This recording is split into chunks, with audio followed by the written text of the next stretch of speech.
এবার ঘটল আশ্চর্যজনক এক ঘটনা। জাপানিজ তরুণী ইউরেনিয়া নোগুচি বিয়ে করেছেন কৃত্রিম বুদ্ধিমত্তা চ্যাট জিপিটিকে। ভালোবেসে তার নাম দিয়েছেন ক্লাউস।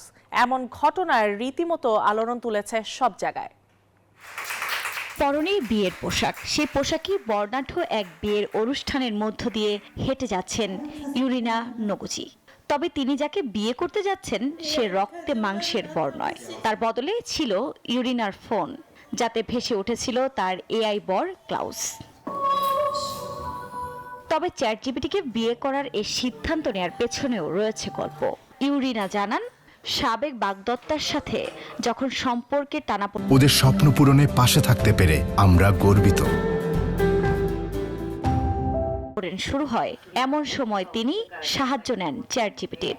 কথা বাড়তে বাড়তেই নতুন করে সম্পর্কে জড়ান কৃত্রিম বুদ্ধিমত্তা চ্যাট জিপিটির সাথে।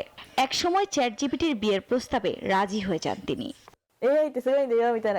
আমরা যেভাবে যোগাযোগ করি তা বাস্তব জীবনে যখন কারোর সাথে ডেটিং করতাম তার থেকে আলাদা নয়। আমরা কখনো ঝগড়া করি না। তাই আমি একটি শান্তিপূর্ণ জীবনযাপন করতে সক্ষম হওয়ার ক্ষেত্রে এআই পছন্দ করি।